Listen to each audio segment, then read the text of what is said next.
Hi, I'm Shashank Bhargav, and you're listening to Three Things, the Indian Express news show. In this episode, we talk about China refusing to move its troops back from two areas along the line of actual control. We also take a quick look at India's vaccination drive being open to those above the age of 18 years. But first, we talk about Delhi. Delhi right now is the worst affected city by COVID-19 in India. It has for a while now been reporting over 20,000 cases a day and is slowly running out of beds and oxygen. This shortage was even highlighted by Chief Minister Arvind Kejriwal on Sunday and Monday. तो पिछले 3-4 दिन से रोज हम देख रहे हैं लगभग 25,000 के करीब केस आ रहे हैं। पॉजिटिविटी बहुत ज्यादा बढ़ गई है। दिल्ली के अंदर बेड्स की भारी कमी हो रही है। आईसीयू बेड्स दिल्ली में लगभग खत्म हो गए हैं। आज सुबह मैं ऐप पे देख रहा था 100 से भी कम आईसीयू बेड्स दिल्ली में बचे हैं। ऑक्सीजन की भारी कमी हो रही है। कल हमने सेंट्रल गवर्नमेंट को भी लिखा है, उनसे बातचीत चल रही है। Considering this rise in cases, the Delhi government announced a week-long curfew starting last night. In this segment, we talk to Astha Saxena, who reports on matters of health for the Indian Express, about how Delhi has been struggling during this wave. Astha, Delhi right now is the worst affected city in the country. Could you give us a snapshot of the COVID-19 situation in Delhi? So in Delhi, we have been witnessing rise in the number of daily COVID cases with over 20,000 cases reported in the last 4 days. And with Delhi reporting almost 23,500 cases till Monday morning, that has been informed by Delhi Chief Minister Kejriwal on Monday. So the number of deaths have gone up significantly with 167 people dying on Sunday. This is the highest single day death toll that we have recorded in the city since the beginning of the pandemic. So the number of active cases have gone up significantly. There are 70,000 active cases as on Monday, and out of which 32,000 are under home isolation. And even the number of active cases have increased by 7 times since the beginning of this month. So the graph has been on the upper side, even if we look at the positivity rate, number of active cases, number of admissions, and people under home isolation. And what are the reasons that the city is seeing such a high surge in cases right now? So, by speaking to the experts, the only thing that they have been saying is the laxity in the attitude of the general public has led to this spike.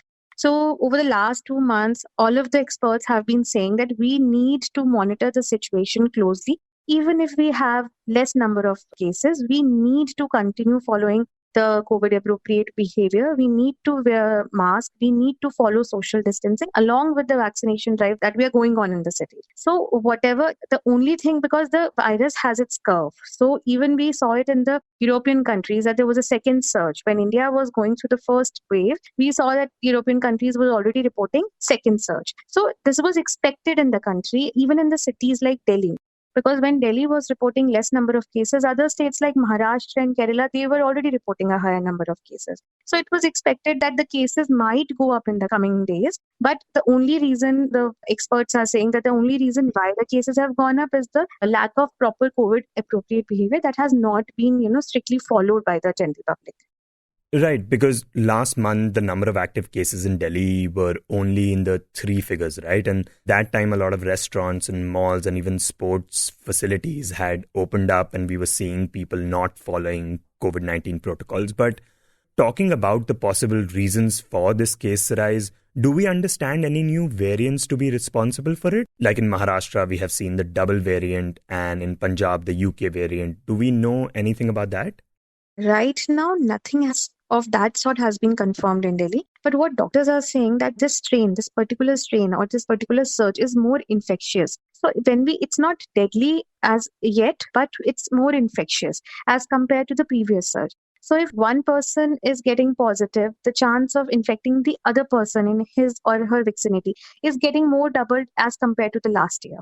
So when we say that infectious rate is really high, so that also affects the general public around us. The number of people getting hospitalized will increase. The number of people getting severe will increase. And those who want to get tested and those who want to stay under home isolation, everything will get doubled with the high infectious rate. And you mentioned that the city's positivity rate is high. Could you talk about how high that is right now and how much does it compare to other cities? Yeah, so right now till Monday, we have a positivity rate of 25%. This means 1 in every 4 people who are getting tested is testing positive for the virus in the study. Till January, I think that positivity rate was 0.4, 0.5. Even in early February, we had around 0.6, 0.7. So it has rose to 25%, and we are almost conducting 1 lakh tests in a day. So if we compare it with Delhi, the number is really high. But if we compare to the other states, because the data shared by the Ministry of Health and Family Welfare, it says that Chhattisgarh has reported the highest weekly positivity rate till April 18th, and it was 30.38%, followed by Goa and then Maharashtra, and Rajasthan at 23.33%.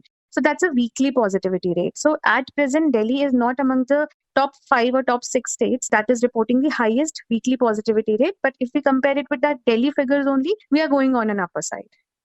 And the other thing we understand is that in this wave in Delhi, mostly younger people are getting infected.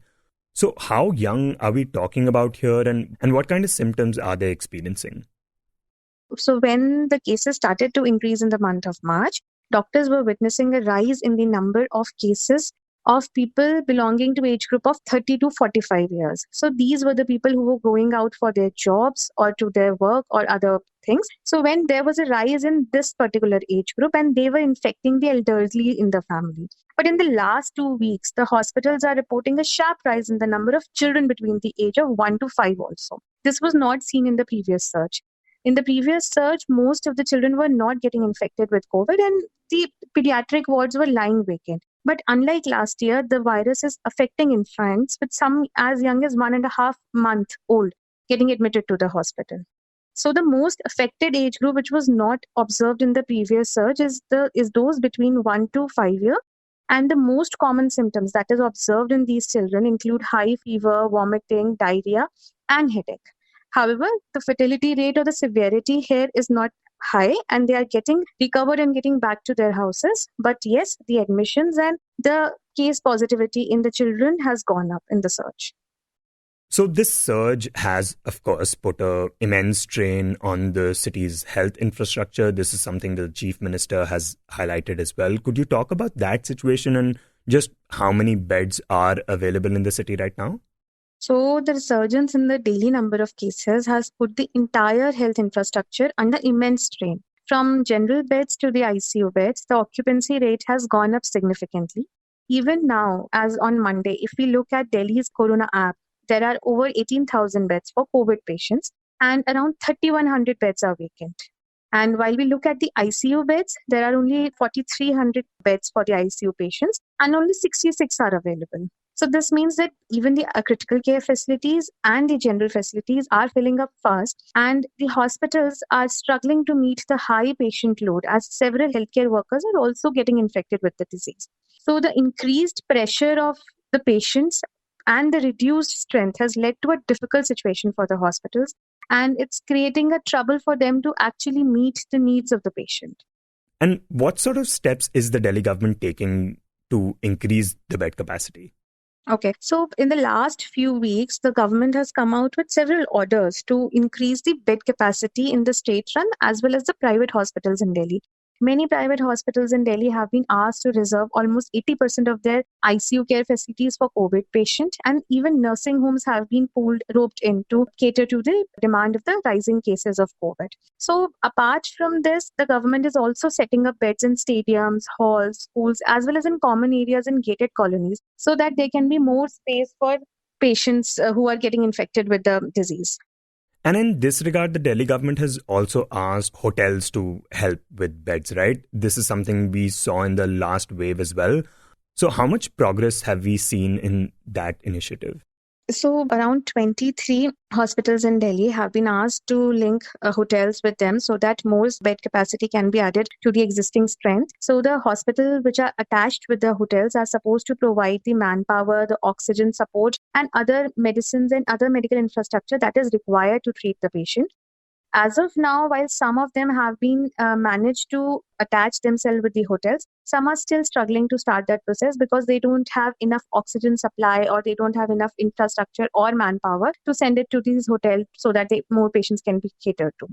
Okay, apart from beds, the other thing that the city has been dealing with, similar to many other cities, I suppose, is a shortage of oxygen supply. What kind of things are being done to increase the supply of that? So the issue was flagged by Delhi Chief Minister Arvind Kejriwal on Sunday when he said that many hospitals are facing trouble in getting the adequate supply of oxygen. He even wrote a letter to Union Minister Piyush Goyal and asked him to ensure that there is an uninterrupted supply of 700 metric tons of oxygen in the city on a daily basis. So this is one thing that the state has demanded from the center. Apart from this, on Monday, the State Health Department has appointed special officers to monitor its overall procurement process of the oxygen that is being supplied to the hospitals and nursing homes. And as per the guidelines, each officer is supposed to submit a report on a daily basis to the department so that they can keep a track of the hospitals who are falling short of the oxygen supply. And enough oxygen supply can be immediately provided to the hospital in need. And Astha, with this lack of beds, with hospitals being full and the lack of oxygen, could you talk about in what ways have people in the city been scrambling to find resources at this time? So, at the moment, most of the hospital are only taking patients who are coming up with dipped oxygen levels. So, if any person who is having an oxygen level below 93%, only that person is being admitted to the hospital and considered under the severe category. So, this means every single patient who is admitted in the hospital requires an oxygen support. Maybe the person may require high flow of oxygen, or maybe he'll be requiring a low oxygen support, but it all depends on his condition. So every hospital bed needs to have enough oxygen supply. So since, for example, we were talking about some of the hospitals that are already running full. For example, Delhi's one of the biggest hospital, Lok Nayak Hospital, has 1,500 beds for patient, and at the moment, all of them are occupied. So according to the doctors there at the hospital, one patient is given 40 to 60 liters of oxygen supply per minute. So as per their need, the demand has gone up since all the beds are occupied, and this is for the first time that all the beds are occupied. That means oxygen support is given to each and every patient admitted on those 1,500 beds. This has also led to a reduced oxygen supply. So that means the pressure is low and high flow oxygen cannot be given to the patients who are in urgent need of high flow oxygen. So these hospitals are running short of oxygen cylinders. They have a reduced oxygen pressure. And at the end, they have to refuse the patients because they don't have capacity to meet the needs of the patient. So many patients who are waiting outside the hospital are waiting to get an oxygen cylinder or an adequate oxygen supply. But sadly, even hospitals don't have enough capacity to meet the needs of the patient who are coming to these hospitals. And with this rise in cases, the Delhi government had imposed a weekend curfew, which it has now extended to a full week. Could you talk about the kind of restrictions that will be in place for it? So services like food, groceries, fruit, vegetables, milk products, all this will be allowed, and those carrying medical equipment will remain open. Newspaper distribution will be allowed during the lockdown. Okay, bank, insurance, ATMs will remain open. And since restaurants will not be allowed during the lockdown, home delivery will be allowed. Delivery of essential services will be allowed. And those who are exempted from the lockdown will include doctors, nursing staff, paramedics, those who are going for COVID-19 vaccination, those who are coming from airports, railways, that will be allowed. And apart from this, those who need to travel will require an e-pass. And that e-pass will be issued by the Delhi government. And this is done to curb the spread of the novel coronavirus. So all that sort of restrictions will be there for 1 week.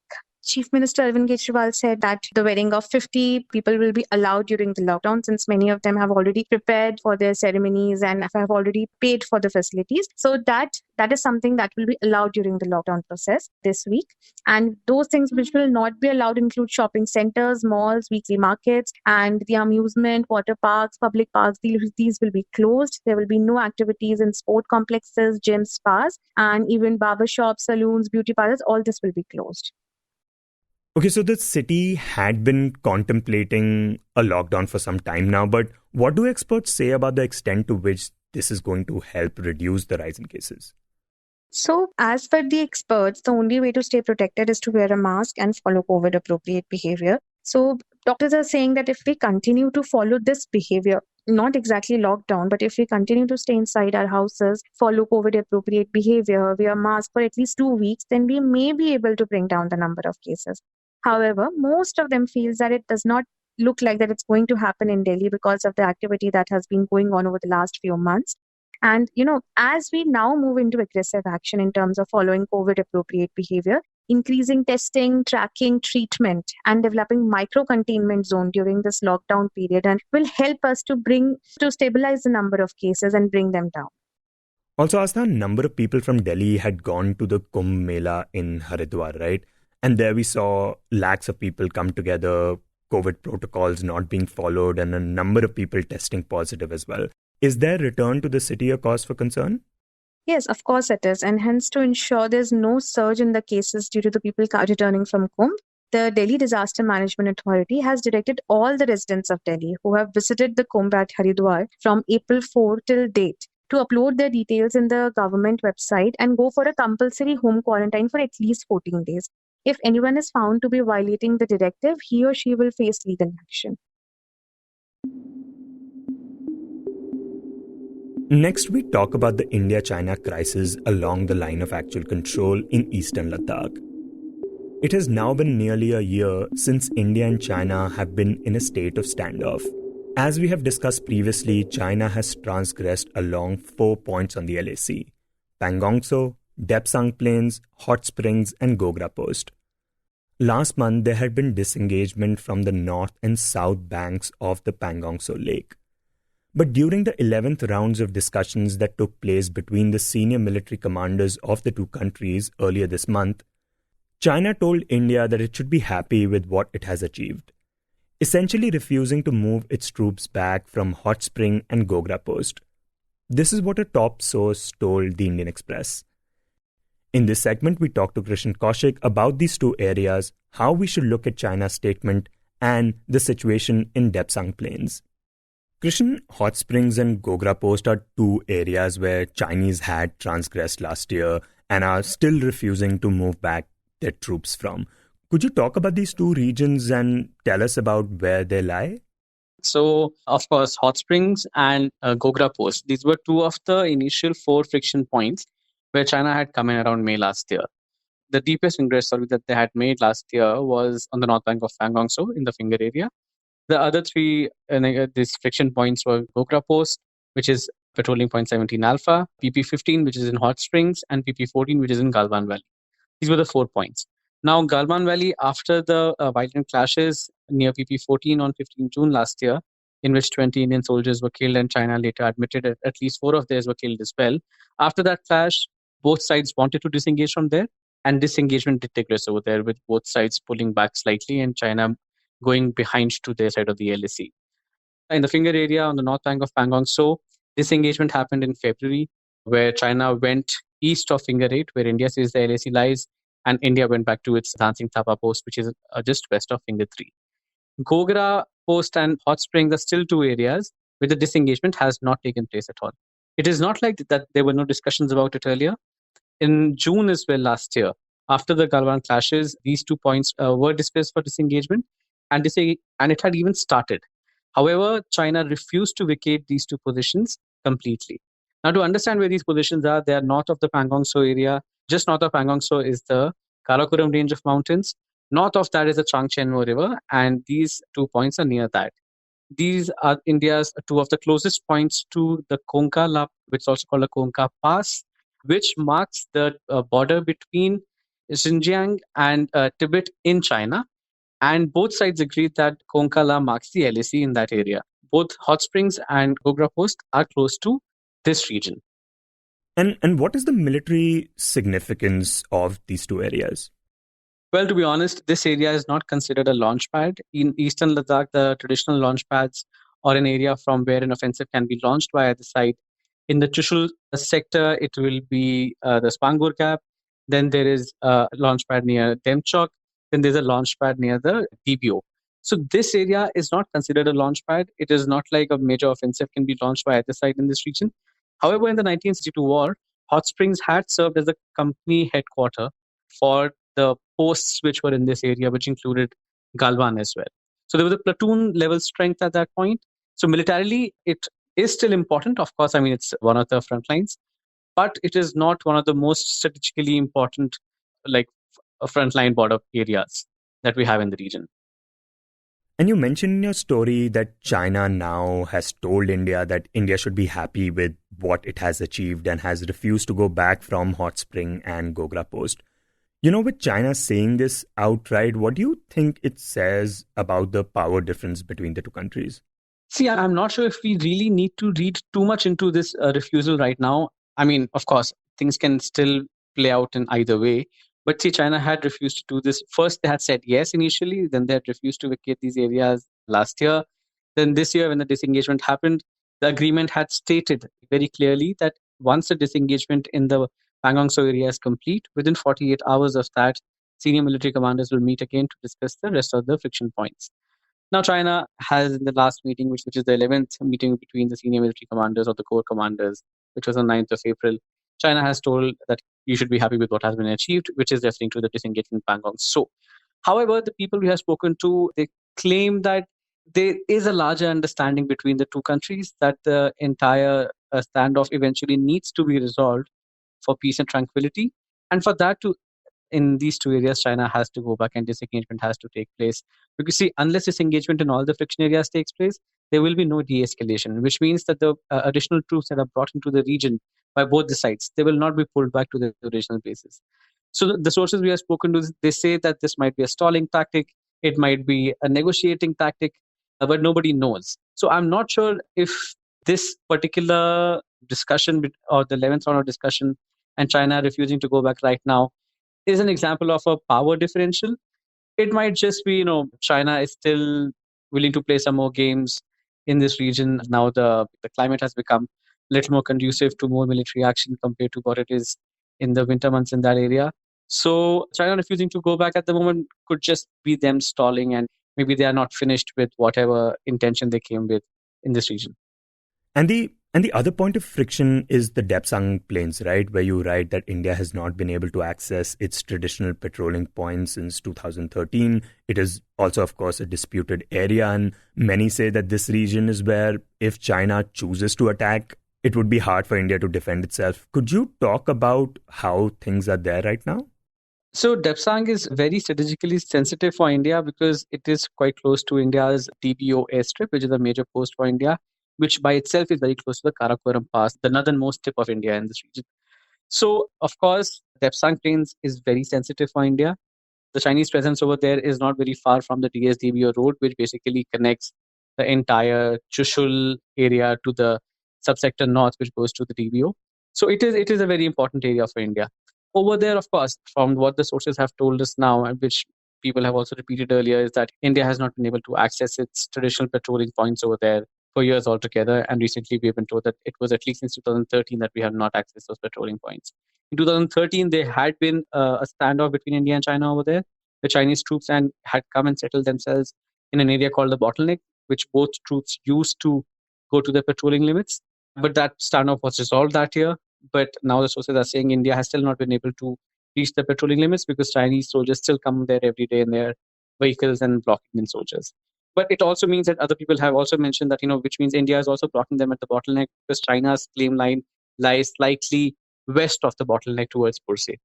However, there are other people, other former commanders, army commanders who have mentioned that no, it is not since 2013. India was able to access some of these, or maybe all of those patrolling points till much later, maybe till 2016 at least. So, however, even though sources are saying this right now, some people do dispute this particular fact. Now, Depsang can be tough, but the government or sources within the government have been insisting that the situation in Depsang predates this particular standoff because they're saying nothing changed in Depsang last year. India has just not been able to access its points since much earlier. However, senior sources have also mentioned to us since last year that India has not pushed China in that particular area, at least since the standoff in the region started, because India did not want it to become another flashpoint. Now, this threat of it becoming another flashpoint was one of the major reasons that we have been told now that India brought up Depsang in the senior military commander level talks. Initially, in the first 2 to 3 rounds, Depsang was not discussed at all. The focus was on the 4 main friction points. However, by the 4th or the 5th round between the senior military commanders' discussions, it was India thought that since it can potentially become a flashpoint, and since there is tension in this region, it is better to bring it up now and try and resolve it before troops come face to face in this area as well. this area can be a launch pad. In this area, tanks can come face to face. It can lead to a much larger conflict if something would happen in this area. That's why it's very important to keep this area, to actually have this area resolved as soon as possible. However, there has been no indication that we have heard that China has shown in resolving the crisis in Depsang at the moment. And in the end, we talk about India's vaccination drive. In a significant shift in its policy on COVID-19 vaccination, India yesterday announced that every citizen above the age of 18 years will be eligible for a vaccine shot from the 1st of May. The decision came after a meeting chaired by Prime Minister Narendra Modi. In another shift in the policy, the Health Ministry said that 50% of the vaccine supply will be made available directly to the open market and the state governments for the vaccination program. And besides this, the other change in the policy is that the centre, from its share, will allocate vaccines to states based on the number of active cases and the speed of administration. The centre also added that wastage of vaccine will be considered in this criteria and will affect the criteria negatively. Based on the above criteria, state-wise quota will be decided and communicated to the states adequately in advance.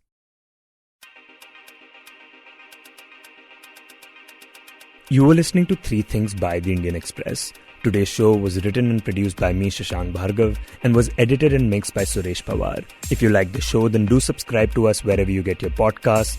You can also recommend the show to someone you think will like it, share it with a friend or someone in your family. It's the best way for people to get to know about us. You can tweet us at Express Podcasts and write to us at podcast@indianexpress.com.